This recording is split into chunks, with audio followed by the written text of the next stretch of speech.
For the record, the members of the House of Representatives implicated by the disguised spouses, as well as Congressman Martin Romualdez and Congressman Eric Yap, cited by Mr. Orly Gutesa, were invited to attend this hearing. Incumbent congressmen were invited through a letter dated 12 November 2025 to Speaker Faustino Boji D. III of the House of Representatives. Now, according to Speaker D, the members will not be appearing before the committee today in order to avoid any possible prejudice to the ongoing investigation and eventual findings of the ICI, Independent Commission for Infrastructure, given that the invited members have already submitted themselves to its jurisdiction and proceedings. Mr. Saldico was similarly invited to appear before this committee. However, his lawyer, Attorney Rui Alberto Rondain, replied that Mr. Co is unable to attend, citing that he is still overseas due to medical reasons. Let me state clearly that this committee takes strong exception to the statement made by Attorney Rondain. Specifically, his apprehension, and I quote, "I'm apprehensive that any statement he," referring to Mr. Saldico, "may give before the committee will, at best, preempt any defense he may set up." Our invitation was directed to Mr. Co himself, not to his lawyer. Suffice it to say that Article 1, speaking of jurisdiction, Section 2 of the Rules of the Blue Ribbon clearly states, and I quote, "The filing or pendency of any prosecution or criminal action shall not stop or abate any inquiry to carry out a legislative purpose." Several of the invitees were also sent their excuse letters. Number 1, Jonathan Quirante of Quirante Construction. Excuse, needs to attend to personal operations and project sites affected by Typhoon Tino and needs more time to organize documents. Number 2, Yumir Villanueva of Top Notch Catalyst Builders. Excuse, prior engagement. Number 3, Engineer RJ Dumasig. Excuse, scheduled appearance at the DOJ at 1 p.m. today. The following also sent excuse letters based on alleged medical reasons. Engineer Gerard Opulencia, Regional Director, DPWH NCR.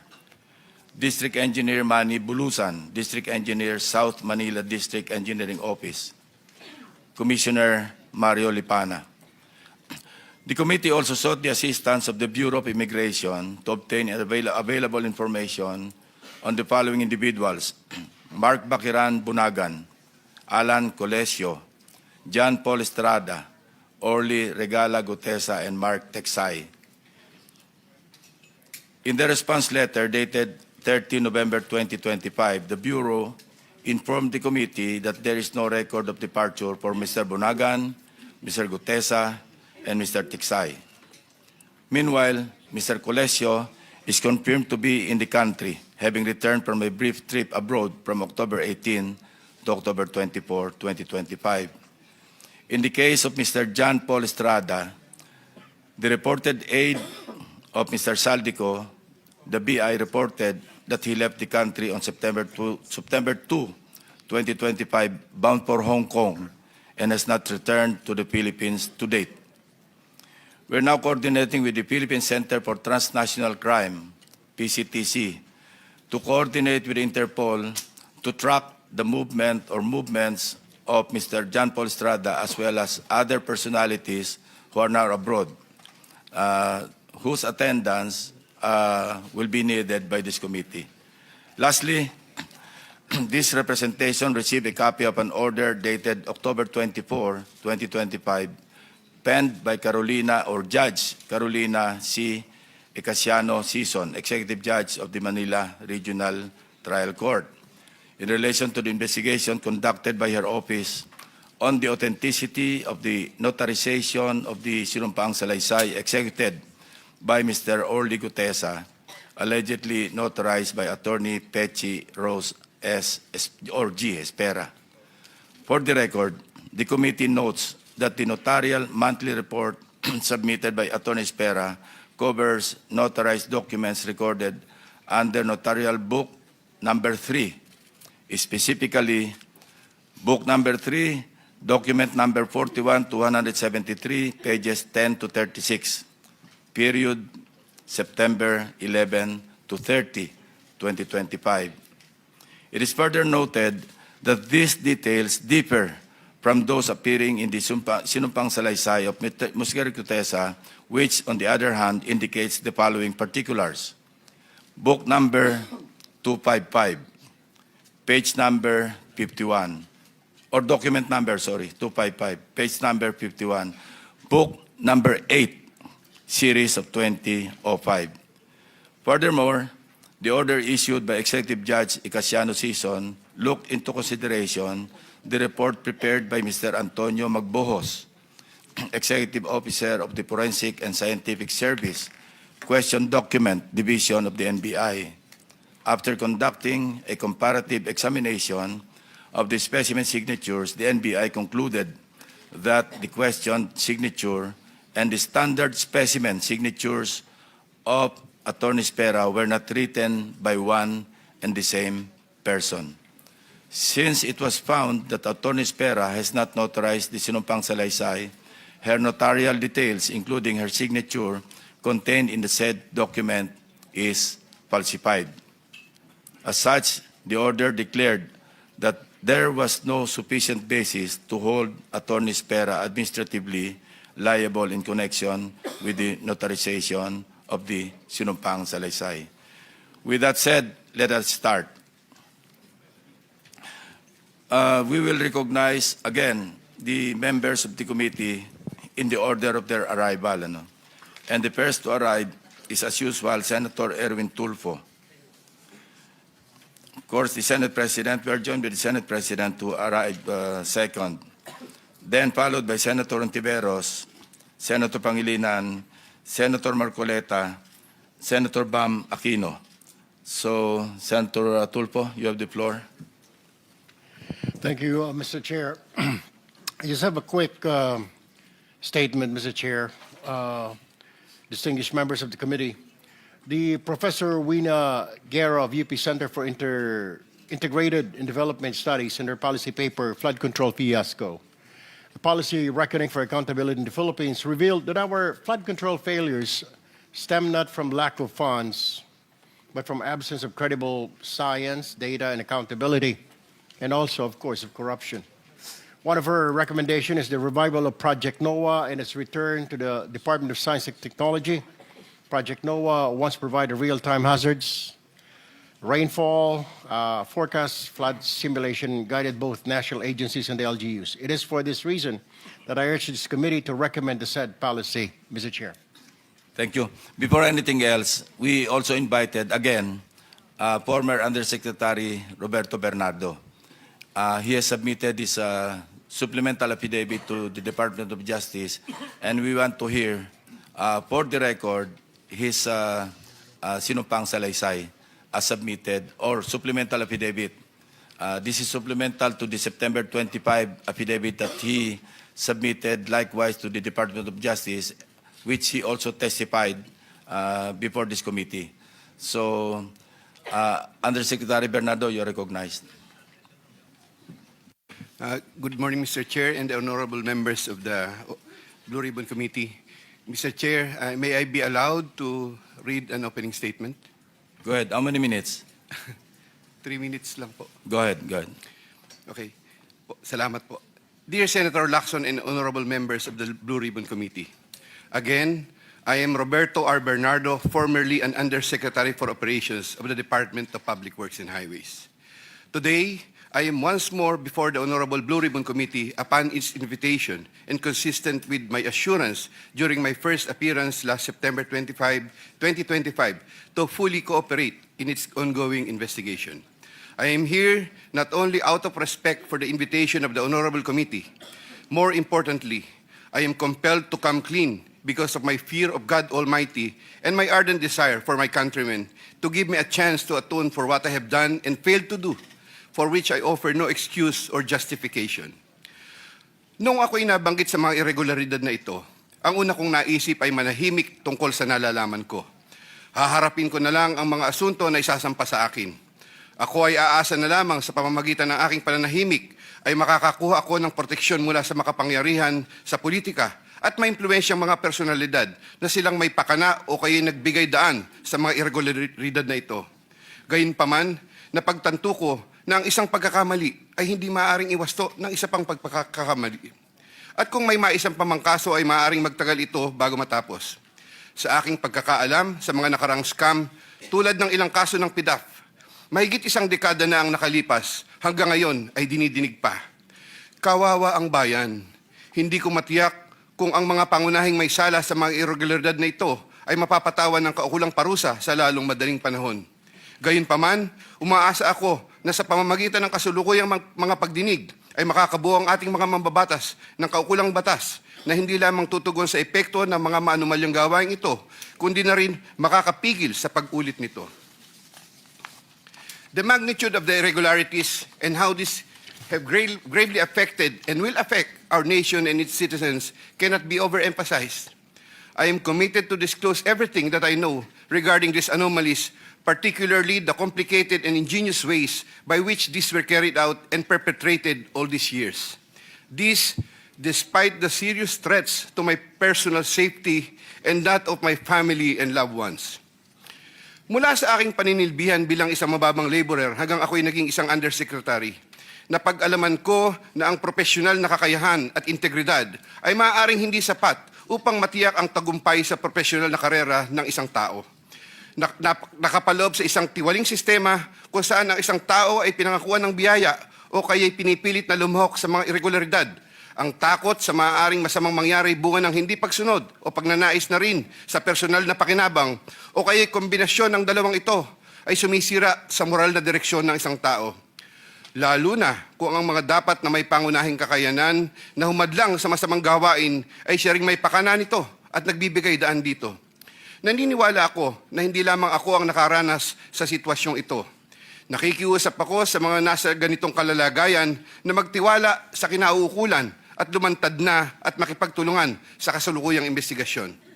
In connection with my application for coverage as a state witness under Republic Act No. 6981, I have earlier submitted to the Department of Justice a second supplemental affidavit, further clarifying my previous disclosures on the government flood control and other infrastructure projects subject of the present proceedings. Once again, with the assurance of the Honorable Committee that my rights and benefits under RA 6981 shall be respected, I will be submitting the second supplemental affidavit to the Honorable Committee with the prior authority of the Department of Justice through the Honorable Frederick A. Vida, Acting DOJ Secretary, as set out in an authority to disclose, which I am likewise submitting to the Honorable Committee. Thank you po. Proceed with your statement.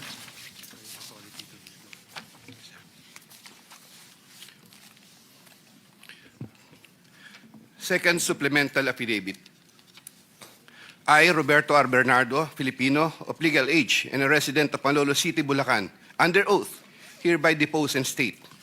I am submitting this second supplemental affidavit consistent with my desire to set forth my knowledge about the irregularities in government flood control and other infrastructure projects, as well as to obtain peace of mind and preserve the truth. Among other factors, the contents of this second supplemental affidavit had to be violated by me by making reference to an assortment of personal notes and records, deep thinking, as well as confirming with persons certain details regarding the time, place, manner, and circumstances under which the events narrated hereunder occurred. Moreover, owing to the passage of time and the fact that I am no longer part of the DPWH following my retirement in August 2025, the process of collecting facts and details had progressed slower than expected, contributing to the delay in the submission of this second supplemental affidavit. Also, I would like to make clear that while the facts narrated below are based on my direct personal knowledge and fortified by official DPWH records, the kickback scheme pertaining to the collection and handoff of the commitments to the relevant public officers occur practically without any paper trail. A statement of facts available to all, applicable to all. Over the decades that I worked for the DPWH, it has always been my philosophy to form good working relationships between and among my bosses and or superiors, inferiors and or subordinates, and other colleagues even without the promise or expectation of a reward or personal advantage. I would rather troubleshoot problems than develop enemies and immediately address all concerns. I would do this so that I can effectively perform my duties and responsibilities under the DPWH. Unfortunately, this professional orientation of mine has forced me to compromising situations that include the matters narrated hereunder. I reiterate my deep remorse and guilt for what I have done, and I am now animated by an honest desire to help rectify the institutional defects in the systems and operations, not only of DPWH, but also other government agencies, and help in developing lasting and meaningful reforms. I can confirm, based on my personal knowledge, that in some form or another, and on various extents, based on current setup, each and every DPWH official, employee from top and down the line is buffeted with various avenues of corrupt acts and practices. This would include high-ranking members of the department, such as secretary, undersecretaries, assistant secretaries, regional directors, district engineers, bids and awards committee members, engineers, inspectors, and all the way down to laborers. This is also true for several top officials of other departments and or agencies, such as but not limited to the Department of Finance, Department of Environment and Natural Resources, Department of Health, Department of Education, Department of Agriculture, Department of Agrarian Reform, Department of Transportation, Philippine Charity Sweepstakes, Philippine Coconut Authority, etc.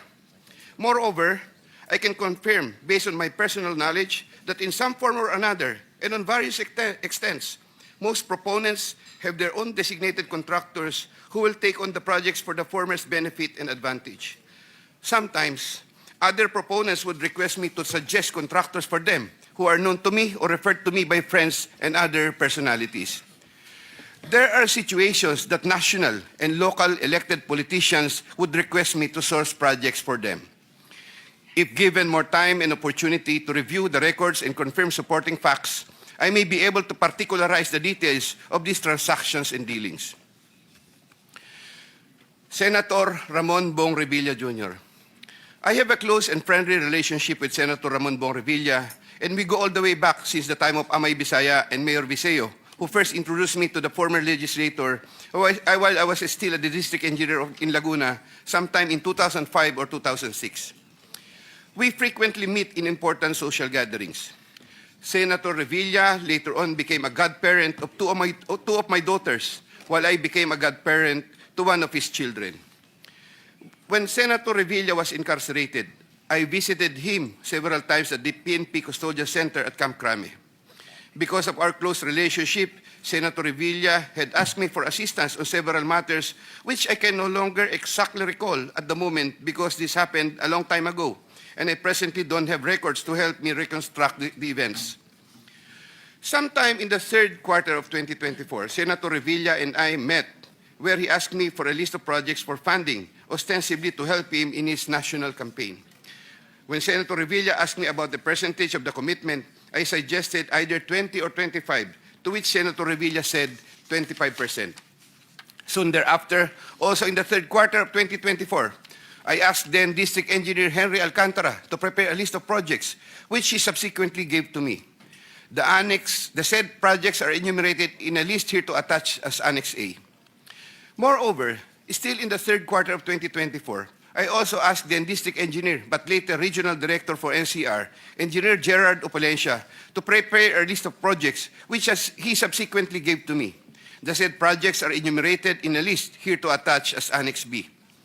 I had the list of projects totaling 1.5 billion submitted by Engineer Henry and Engineer Gerard, consolidated in one sheet of paper, and gave the same to Senator Revilla in the third quarter of 2024. With respect to the projects under the NEP and HGAB, I followed this up with Secretary Manny Bonoan upon request of Senator Revilla, who would also follow this up with Yusek Cathy Cabral. The White House compound is the ancestral home of the Revillas with the large Blue Gate entrance at the time. Sometime in the last quarter of 2024, Engineer Alcantara collected the 25% commitment of about 125 million and informed me that the same was ready for turnover through Engineer Gerard Opalencia.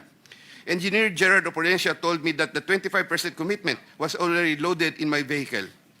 After receipt of the 25% commitment, which were packed in 6 cardboard boxes, each containing at least 20 million, and 1 paper bag containing 5 million. I called up Senator Revilla to inform him the same is ready to be turned over to him. Sometime December 2024, probably the Monday after my receipt of the commitment, my driver and I went to the residence of Senator Revilla. Upon reaching the area, I tried calling Senator Revilla, but he was not answering my call, so I waited. After waiting for approximately 1 hour at a nearby gasoline station, we were finally allowed inside the compound by the guard. Once inside, we parked the vehicle, and shortly upon alighting, I saw Senator Revilla at the terrace. I walked over to Senator Revilla for a casual talk. While the boxes were being unloaded, Senator Revilla and I talked for about 20 to 25 minutes. I asked him, Sen, bakit hindi ka nangangampanya?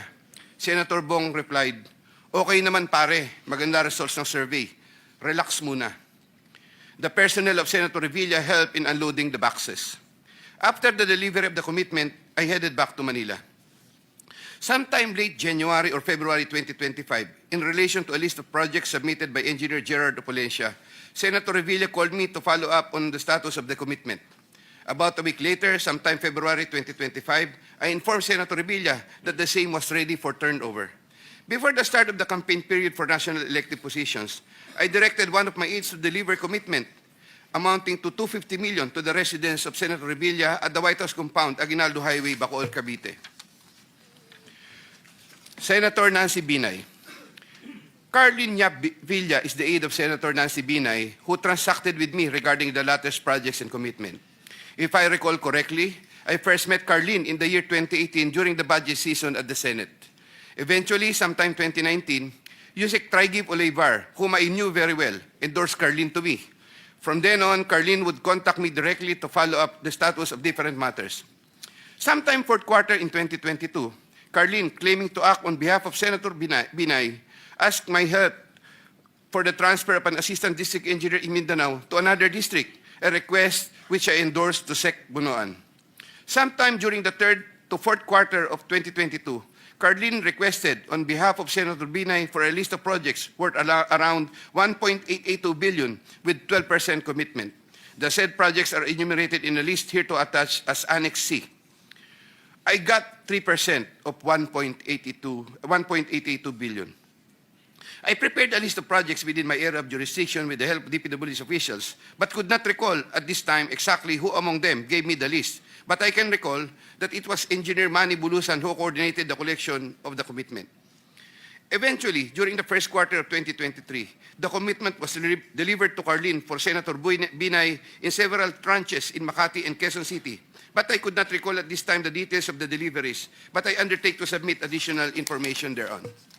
Sometime last quarter of 2023, Carlin again asked for Senator Binay a list of projects for inclusion and funding under the 2024 GAA, which I provided with the help of Engineer Gerard Opulencia and Engineer Henry Alcantara. The total list of projects initially amounted to 2.5 billion, but which was reduced to 1.672 billion. The said projects are enumerated in the list here to attach as Annex D. Apparently, some individual or group offered Senator Binay a higher amount of commitment of 15% instead of the previous 12%, with the promise that the commitment would be released much earlier. Yusek Traigib learned about the plan to transact with this individual or group, and I was informed by Yusek Traigib that he confronted Carlin and said to her, "Bakit nyo binabawasan ng kay Robert? Siya din naman ang nilalapitan ng mga yan pagka nagkakaproblema." However, sometime later part of December 2023, Carlin called me and requested for a 50 million advance for Senator Binay's use for the holiday season because the individual or group was unable to deliver on their promise, and which I then helped to fix. Thereafter, Carlin told me that Senator Binay was expecting an increase in the commitment from 12 to 15%, which I agreed to fulfill. I did not get any percentages from the aforementioned projects worth 1.672 billion, but I was reimbursed the 50 million which I earlier advanced. I was nurturing goodwill with Senator Binay by fulfilling the commitment. Sometime 2024, Carlin requested me to relay to Sec. Bunoan Senator Binay's request for some allocation under the NEP, which I did. Sec. Bunoan allocated 500 million for Senator Binay under the NEP for 2025, which I relayed to Carlin. Carlin told me to prepare a list of projects for the 500 million allocation. I then asked a list of projects from Engineer Henry and Engineer Gerard worth 500 million, which I then submitted in person with Sec Bunoan, who then told me he will instruct Yusek Cabral to include the same in the NEP. The list of projects was included in the NEP for 2025. The said projects are enumerated in a list here to attach as Annex E. Likewise, sometime in the last quarter of 2024, Carlene for Senator Binay asked for a list of projects to be included in the 2025 GAA. I then directed Engineer Henry and Engineer Gerard Opolesia to prepare a consolidated list of projects. I submitted a list of projects totaling 3 billion to Carlene, but only approximately 2.6 billion was included. The said projects are enumerated in a list here to attach as Annex F. After these projects appeared in the GAA, Engineer Bulusan, Engineer Opolesia, and myself collected, raised, and prepared the 15% commitment, which was all turned over to me. There were difficulties in collecting the commitment as there were contractors, congressmen who did not give amount considering the issue of for later release projects totaling approximately 80 million more or less, which I had to advance.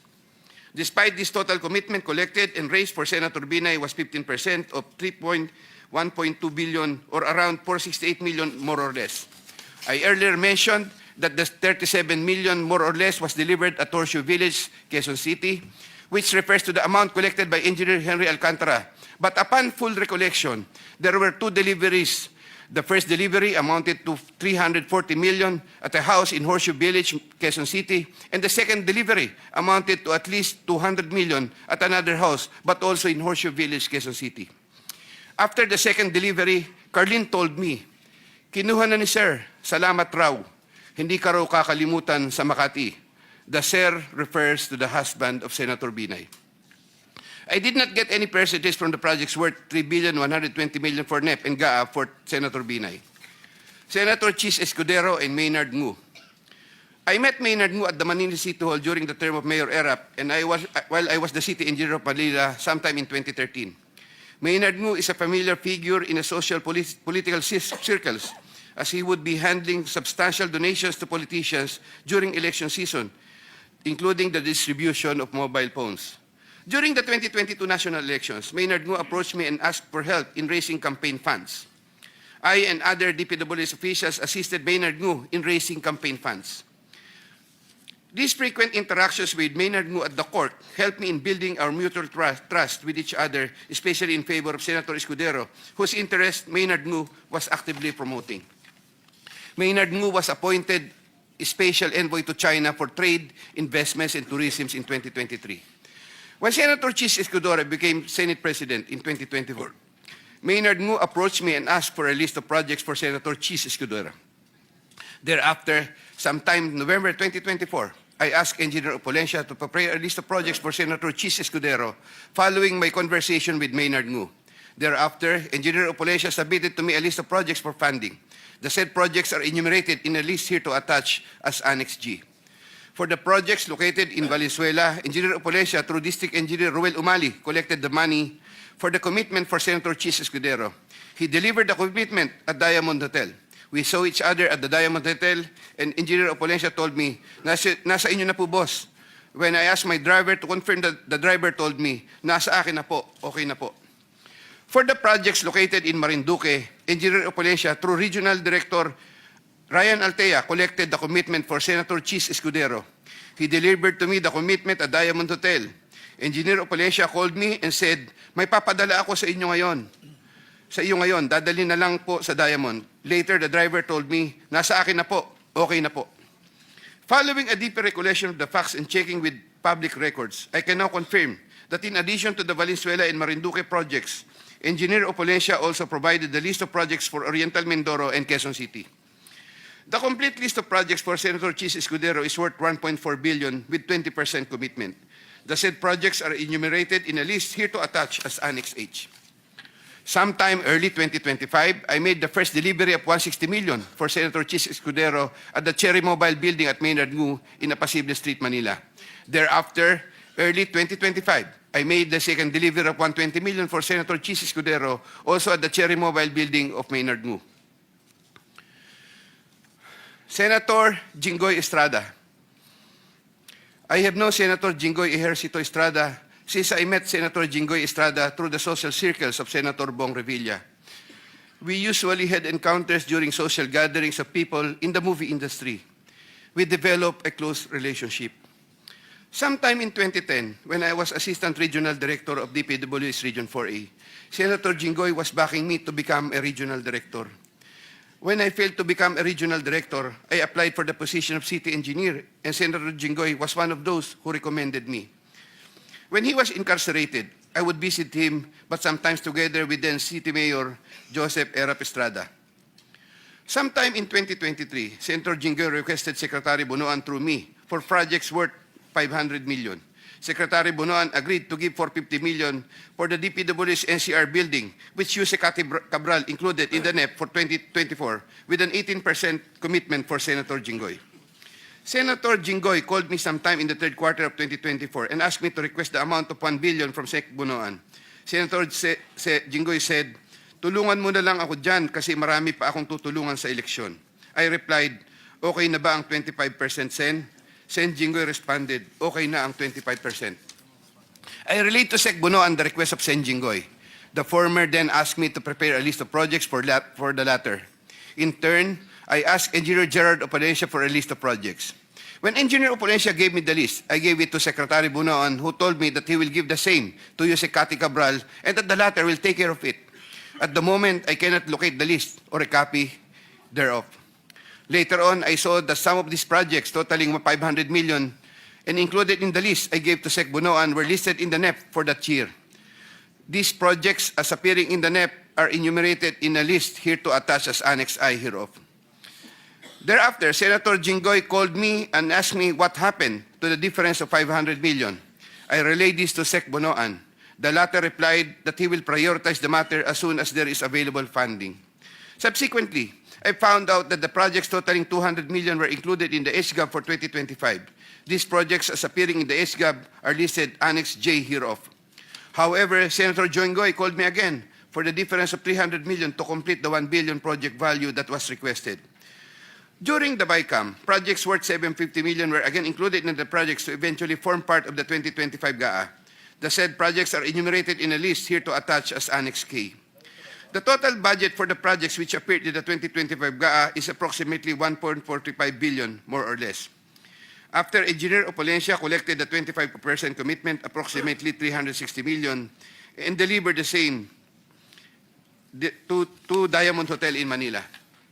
Thereafter, I tasked my driver to deliver the boxes to Sen Jinggoy at the Archaga building in San Juan City. Senator Jinggoy personally confirmed to me his receipt of the commitment and thanked me for the same. During the 2024 budget hearing for 2025 GAA, Engineer Alcantara informed me that Senator Jinggoy gave him funding amounting to 355 million for Bulacan First DEO and 500 million from other districts in Bulacan and requested that he, Engineer Alcantara, prepare lists of projects. The said projects are enumerated in a list here to attach as annexes L and L-1 respectively.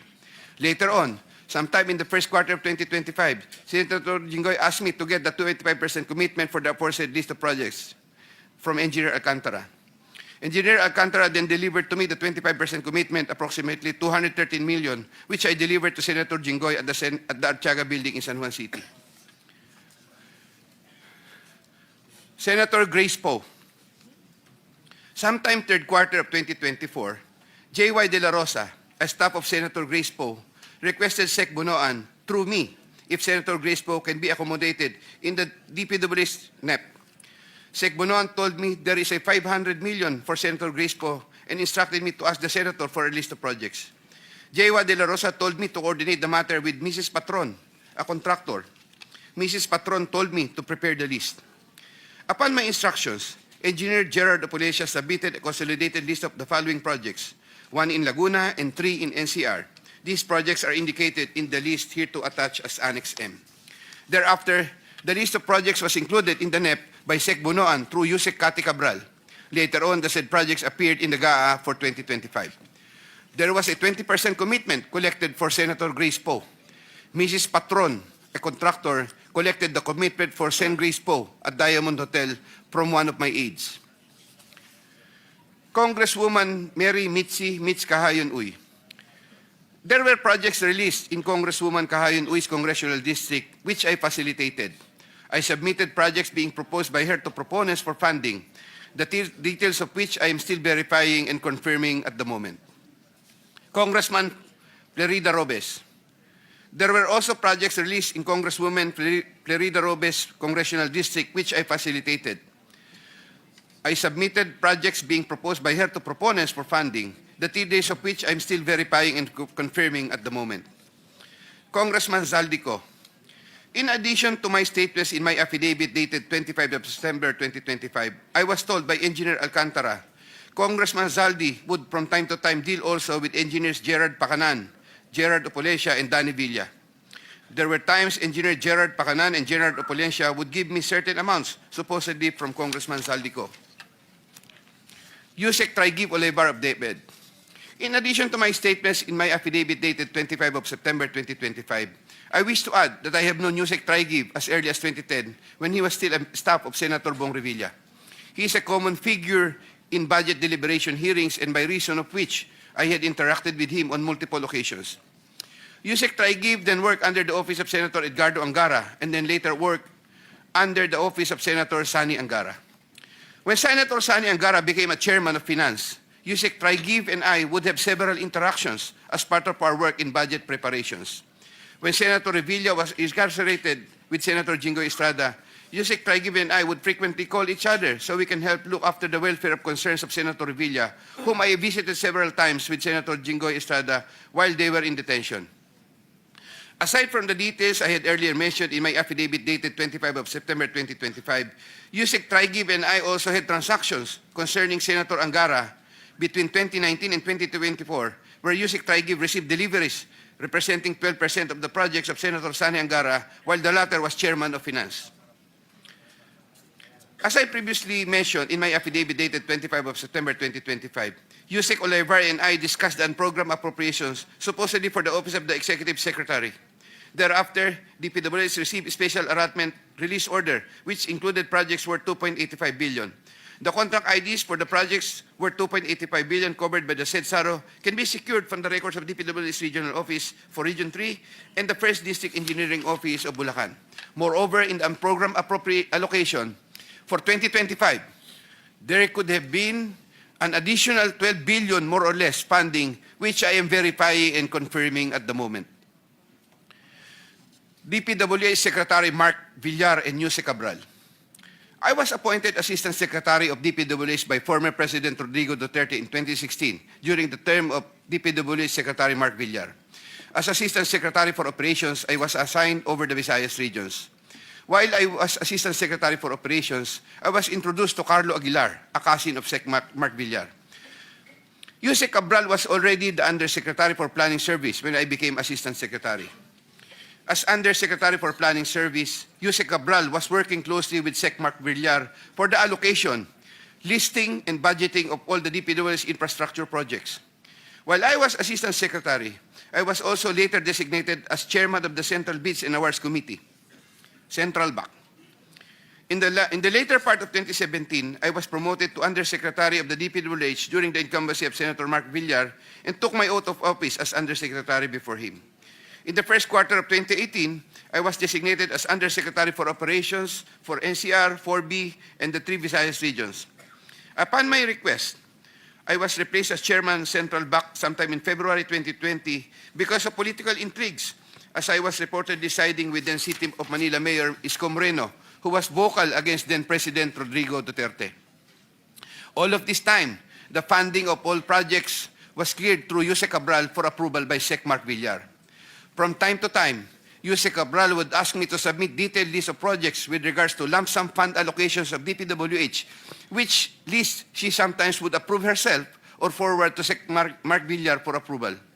Among others, this included EDSA and other major roads, project allocations, maintenance of creeks and waterways, etc.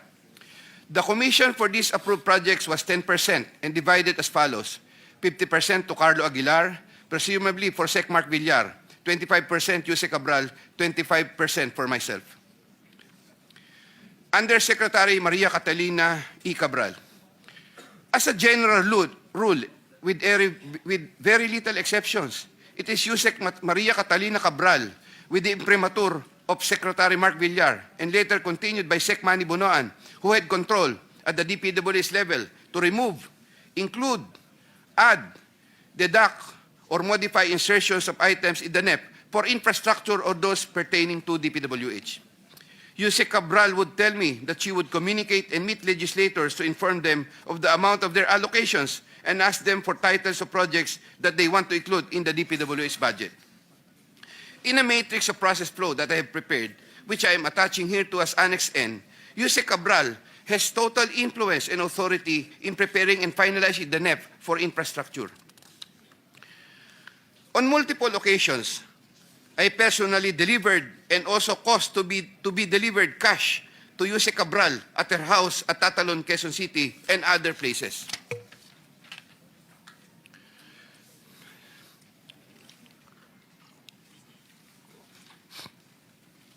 DPWH Secretary Manuel Bonoan. DPWH Secretary Manuel Bonoan is a long-time DPWH official who has held top positions through different administrations.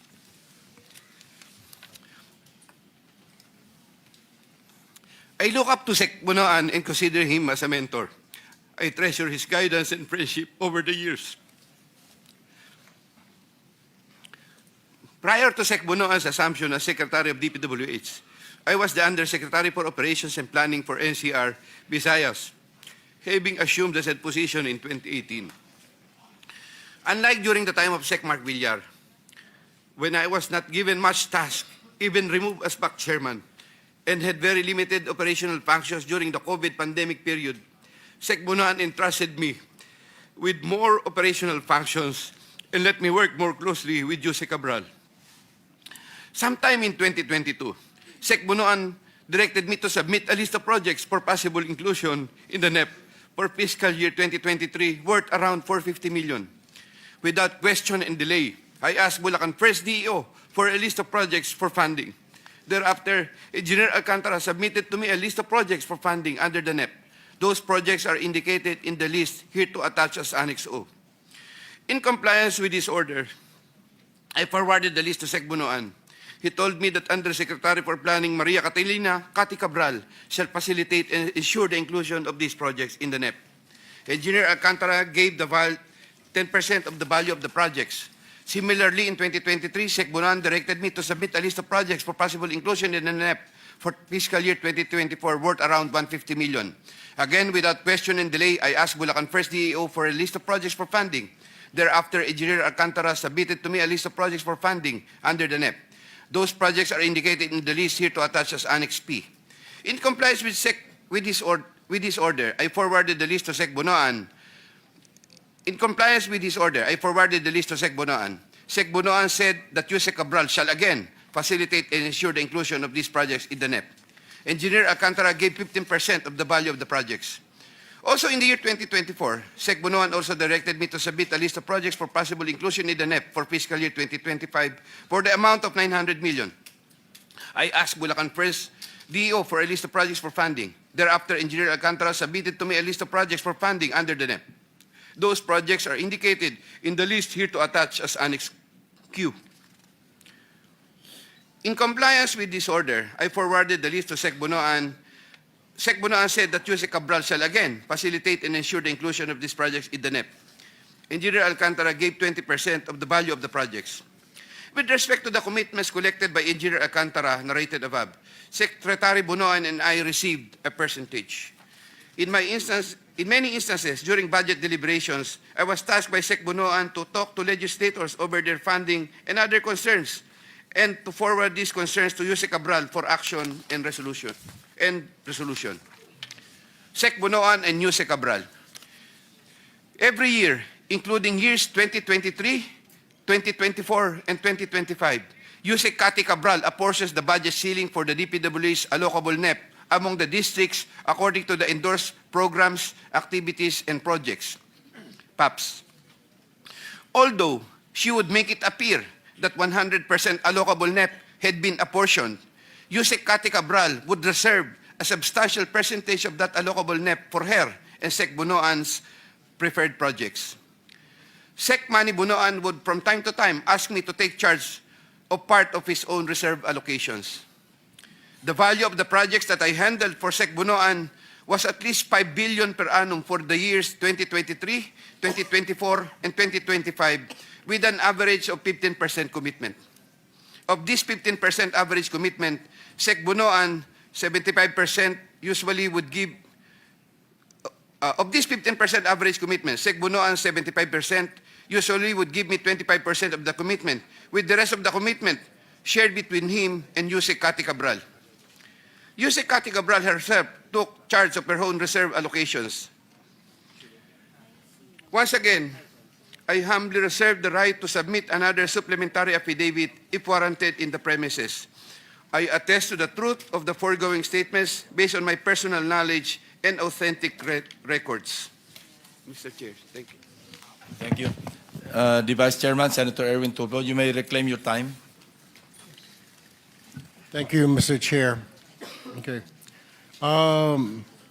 Aside from the tables attached as annexes, may iba ka pa bang ebidensya na magpapatunay po sa inyong sinumpaang salaysay? Mr. Chair, I would of course, I may submit additional documents po pagka po na retrieve from the records. Meron po. All right.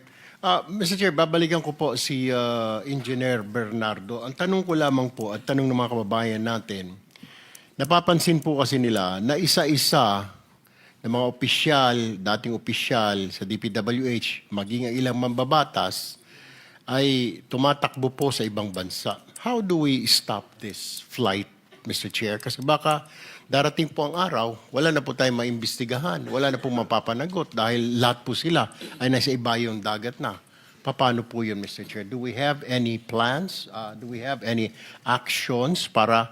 I know, Mr. Chair, hindi natin pwedeng pigilan po yan dahil yan po ay karapatan naman nila. Pero dahil may investigasyon po nangyayari, ito po yung accountability, Mr. Chair. You may address your question to the DOJ representative. I think the Prosecutor General, Richard Padulyon, is here. Kindly Thank you, Mr. respond. Chair. Yes. Good morning, Mr. Chair.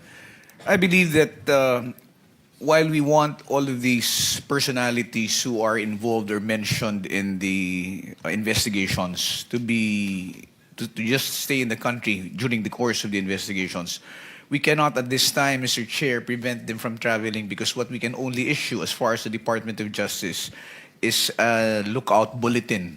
A lookout bulletin operates only to check on the records of the passenger who would want to leave, but it would not prevent them from being able to leave the country. There is no legal impediment for them to leave because it would be violative of their constitutional right.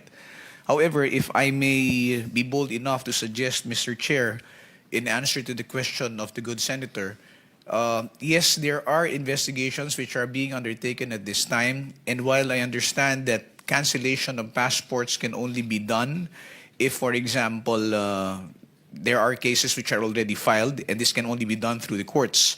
I believe that representations can probably be made by the investigating bodies with the executive branch, that would be the Department of Foreign Affairs, to possibly hold or possibly cancel passports of those who are undertaking or undergoing investigations, Mr. Chair.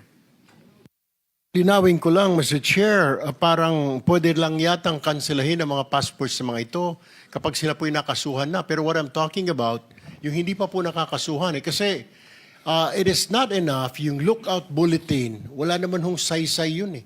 Kahit na nandoon siya sa lookout bulletin, pwede niya sabihin, wala pa naman ho akong kaso. The only way to stop that person is kung may hold departure order, which we know kung may kaso na. So, ano hong pwede bukod dyan na sinasabi sa lookout bulletin? Are you suggesting na the DFA kanselahin ang passport? But can we do that? Wala pa naman po silang kaso and it will violate their constitutional rights. I understand, Mr. Chair, if I may, sir, answer the question. I agree with you totally that there is no basis to cancel the passports up until the time that there are cases which are filed as against them and there are representations or there's an order issued by the court allowing for the cancellation. But the question earlier was with respect to what can be done at this time while there are no cases which have been filed. The only solution that I can find for this particular predicament, Mr. Chair, is for us to fast-track the filing of the cases, or for cases to be fast-tracked so far as investigations are concerned before the Office of the Secretary of Justice and before the Office of the Ombudsman. And then, and only then, once these cases are filed in court and warrants are issued, can we move for the cancellation of the passports. In the meantime, the suggestion that I made earlier was just a suggestion, Mr. Chair, if only to address the concern of what can be done in the meantime while there are no cases yet which are filed in court. Kailan po kayo magpa-file ng mga kaso? Kailan po natin makikita na ang DOJ ay magsasampa na po ng kaso? Cases are already being investigated right now, Mr. Chair. There are 5 cases for flood control projects, ghost projects, which are undergoing preliminary investigation at the moment. There are several cases also which are undergoing evaluation by the Department of Justice. I believe there are also cases which are also pending before the Office of the Ombudsman, Mr. Chair. We expect to terminate the preliminary investigation of the first 5 cases probably within the first week of December or by the middle of December, sir. To know kung ito po mga cases that will be filed by the DOJ ay mga officials lang po ito ng DPWH, former officials and contractors. Meron po bang kasamang mga politiko na rito? As of this time, Mr. Chair, as far as the first 5 cases which are undergoing investigation, it involves only officials of the DPWH, particularly those in District 1 in Bulacan, sir. All right. My next question is, Mr. Chair, alam kong sinusundan nyo rin po. At ano na ho nangyari? I don't know if you can answer this, Attorney Fadulyon, kayo po sa DOJ. Nasaan na po yung ating witness na si Ginoong Guteza? Because yung kanya pong testimony ay napakalaki po. Lahat po tayo nagimbal dito. So we want to find out, is he okay? Where is he at? Is he still alive? Is he dead? Ano ho nangyari? Mr. Chair, Department of Justice would not be in any position to ascertain the whereabouts of Mr. Gutesa. As far as we know, he did testify here in the Senate Blue Ribbon Committee, but the Department of Justice never had any interaction with him after that particular testimony. There was no representation made as to his interest in being covered by the program or being granted any protection. And we know for a fact that the intervention by the Witness Protection Program is something which is done voluntarily by the one who is making the application. Inasmuch as there was no application made, we have not had, since the time of his testimony here before the Senate Blue Ribbon Committee, any interaction with Mr. Gutesa. So we would not be in a position to say where he is right now or what his condition is, sir. Mr. Chair, may I ask the Secretariat if we sent out a subpoena or invitation to Mr. Gutesa? Because I'm concerned po. I mean, he made a lot of revelations here during the last meeting when he was here. So we want to find out at gusto ho natin siyang tanungin, where did you get all this information? Pero tila wala ho siya. Now, did we invite him? Yes, Mr. Vice Chairman. We sent an invitation to his known address, no? Nakalagay sa kanyang driver's license sa Taguig. Pero even when the investigation was conducted by the executive judge, wala na po siya doon sa kanyang known address, last known address. So what we did in the Blue Ribbon Committee, we sought the assistance of the Honorable Marcoleta kung sakaling meron siyang contact o may sa darating na panahon magkakaroon siya ng contact ay tulungan niya tayo na malocate at para makapag-testify na muli si Technical Sergeant Gutesa. So ang sagot po ni Honorable Marcoleta, wala rin po siyang contact kay Orly Gutesa. Isa pang katanungan dyan, Mr. Chair, at nagtatanong po yung mga kababayan ho natin, ano po ang mangyayari ngayon sa kanyang salaysay? Are we going to submit it? Dahil kung tayo po ay mag-wind down na dito po sa ating investigation, are we going to submit it to ICI, Mr. Chair? The sinumpang salaysay remains valid as far as the Blue Ribbon Committee is concerned. Nagkaroon lang naman siya ng problema doon sa kanyang pagkanotaryo. And hindi naman po siya sumipot sa DOJ, sa Ombudsman, even sa ICI. So wala po tayong magagawa doon. But as far as the committee is concerned, pag tayo po ay nag-submit ng ating committee report, yung kanyang sinumpaan sa Laysay, as I mentioned earlier, remains valid. Kasi yun naman ay sinumpaan niya ng bukod, no? Dito sa harapan ng komite. Thank you, Mr. Chair. May now I direct my question to Yusek Bernardo. Yusek Bernardo, or Engineer Bernardo. Common practice po ang bentahan ng mga pondo sa lower house. Alam po natin yan. Alam po ninyo yan. Ikaw po ba ay naalok na rin ng pondo for flood control ng mga mambabatas? I know you've been talking about senators, may mga congressman, pero ikaw po ba ay nabentahan na ng pondo para sa flood control? Mr. Chair, as far as I can recall, I cannot remember any time na bentahan po ako niyan sapagkat I think the legislators in the lower house have their own way of dealing with projects, especially to the district engineers and contractors. So, sa district engineer po ang nagkakaroon ng transaction between the lawmaker at saka yung district engineer. Tama po ba ang pagkaintindi ko? Yes po, Mr. Chair. As far as I know po, puro ganun po. All right. Walk us through, Engineer Bernardo.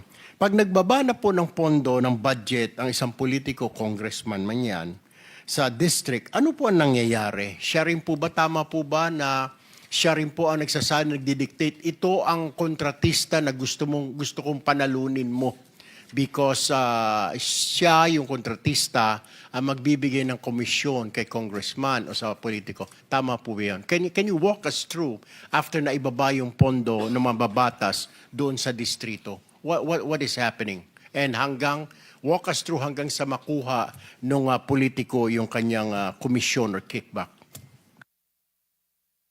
Mr. Chair, I'm very sorry to be off the rec ano po sa ganyang mga proseso sapagkat ang nagkakausap lang po talaga dyan ay ang mga congressmen or legislators sa lower house saka po district engineer o yung mga contractor. Hindi po ako doon sa kanilang sistema doon kung paano. Ba't naririnig ko pong ganun talaga? Yun po. Alright, panghuling na katalungan na lang po sa inyo, Yusek Bernardo, bago po ako lumipat dito kay Engineer Alcantara.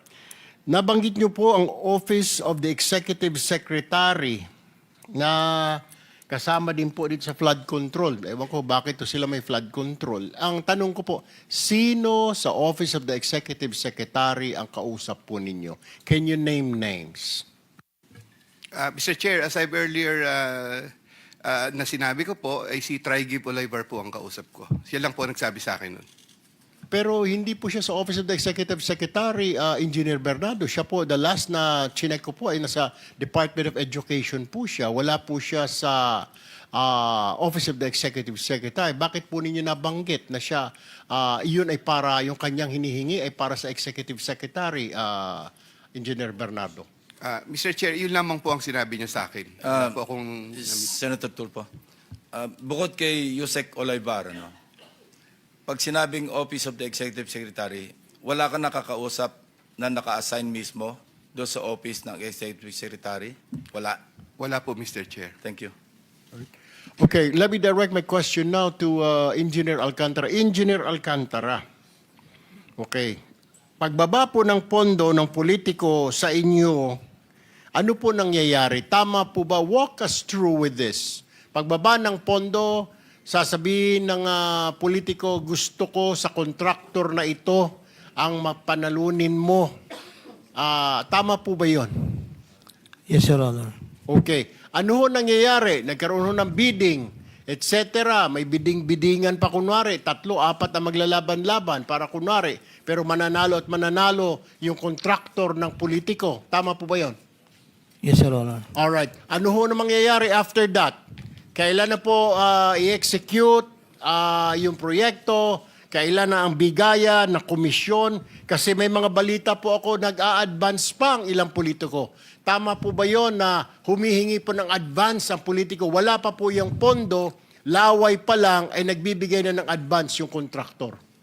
Your Honor, pagdating po dun sa bagay, since sila po yung magkakausap na po, yung contractor and the, hindi po ako knowledgeable kung kailan o magkano yung percent na napag-uusapan po nila, Your Honor. Pero pagbaba ng pondo, ano ho nangyayari? Pakikwento lang po sa amin hanggang sa ma-execute, kung i-execute niya yung proyekto. Opo, pagbaba po ng pondo, pupunta na po yung mga contractor po sa office. At magko-confirm naman po na yun daw po ay ibinigay sa kanila. So makipag-usap naman po sila doon sa coordinator for the procedure of the bidding. And then ibibid po, i-implement, doon po nangyayari. Pero yung bigayan po nung obligasyon, since sa amin po ang nagpapamigay po talaga, hindi naman po kami. Pagka-congressional allocation po, Your Honor. Tinatawagan mo ba yung politiko pag sinabi niyang ito yung contractor ko, DE Alcantara o Engineer Alcantara, ito ang panalunin mo? How would you know na yun talaga ang contractor ni congressman o ni senador? Sino? Paano? Nagbibigay lang po ng listahan po do sa binibigay ko lang po sa chief of staff ko.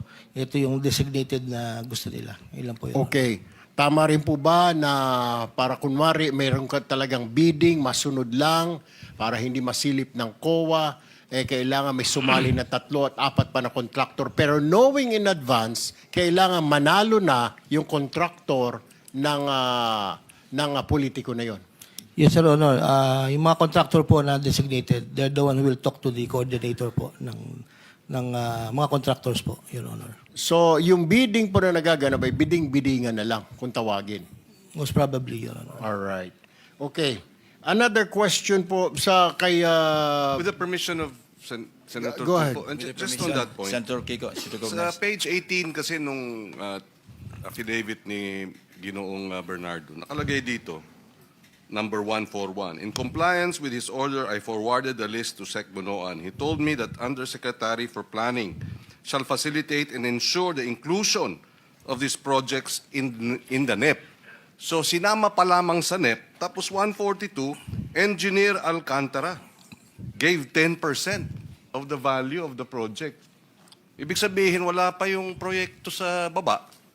Nasa NEP pa lang, may 10% na. Normally, ganun po, Your Honor, after the listing of the NEP, Saan galing yung pera? sa mga contractor po na gustong mag-take ng risk po. Yan ang ibig kong sabihin kanina, di ba? May advance na. Kaya yung sinasabi mo na wala kang alam, hindi mo alam, sila nag-uusap, doon pa lang, tama si Senator Pangilinan, may advance na. Sama dito sa statement na binigay na affidavit ni Engineer Bernardo, may advance. Your Honor, i-differentiate ko lang po if you may. Yung pong binabanggit po ni Senator Pangilinan, yun po yung mga special fund po, hindi po yun yung allocable ng congressman, Your Honor. Doon po sa allocable ng congressman, wala pong ganon. Yun lang pong mga special funds na coming from whether, hindi ko po alam kung whether kay Secretary or kay Yusek Cabral or sa House man po, kung saan po. Dalawa po kasi yan, sir, isang allocable po. Yun po yung fixed allocable na naka-allocate po sa district representative. Yun po yung sinasabi ko, sir, na wala pong advance, wala po kaming knowledge. So, yung mga special release po, special request po sa department na bumababa rin po sa NEP, that is not part of the allocable of the district representative. Yun po yung merong ganun po, Your Honor. All right, quickly na lang, okay, before I move to Yusek Bisnar ng DPWH. 3 beses ka nabanggit dito sa affidavit ni Engineer Bernardo. Sa line 19, line 21, line 24. Tama po ba ito? Itong sinasabi na 3rd quarter 2024, I asked District Engineer Alcantara to prepare a list. Tapos sa line 21, 1.5 billion submitted by Engineer Alcantara. Tapos dito sa